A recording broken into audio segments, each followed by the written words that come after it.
బడుగు బలహీన వర్గాల పిల్లలు కూడా ఉన్నత చదువులు చదవాలని, ఆర్థిక సమస్య వల్ల వారు చదువుకు దూరం కాకూడదనే ఉద్దేశంతో ప్రభుత్వాలు ఫీజు రీయింబర్స్మెంట్ను తీసుకొచ్చాయి. డిగ్రీ, ఇంజనీరింగ్ వంటి ఉన్నత విద్య అభ్యసించే వారికి ప్రభుత్వమే కాలేజీ ఫీజులు చెల్లిస్తుంది. ఈ క్రమంలో తెలంగాణలోని రేవంత్ ప్రభుత్వం రీయింబర్స్మెంట్ పై కీలక నిర్ణయం తీసుకుంది.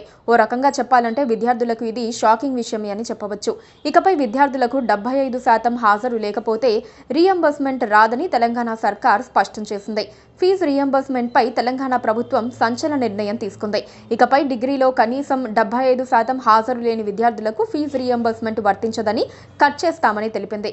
ప్రతి విద్యార్థి ఖచ్చితంగా 75% హాజరు విధానాన్ని పాటించాల్సిందేనని, లేదంటే వారు రీయింబర్స్మెంట్ పొందడానికి అనర్హులని విశ్వవిద్యాలయాల వైస్ ఛాన్సలర్ల సమావేశంలో నిర్ణయించారు.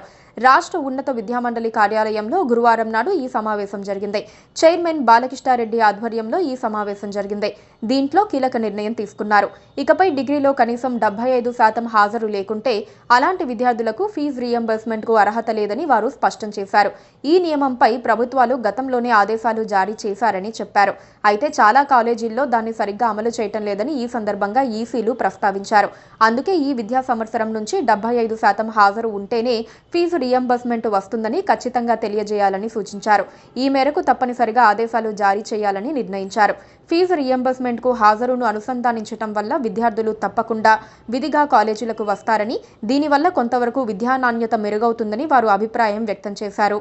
అలానే ఈ సమావేశంలో మరో కీలక నిర్ణయం కూడా తీసుకున్నారు. ఇప్పటి వరకు రాష్ట్రంలో 3 ఏళ్ల డిగ్రీకి 150 క్రెడిట్ల విధానం అమల్లో ఉంది. అయితే తాజాగా వాటిని 142కు కుదించాలని ఈ సమావేశం సందర్భంగా నిర్ణయం తీసుకున్నారు. ఇక తెలంగాణలో డిగ్రీ కాలేజీలో సీటు కోసం దోస్త్ ద్వారా అప్లై చేసుకున్న వారికి తొలి విడతలో సీట్లు కేటాయించారు. అప్పుడు రాని వారికి, వచ్చిన కాలేజీ నచ్చని వారికి మరొకసారి అవకాశం కల్పించనున్నారు. Please subscribe to KTV Telugu. KTV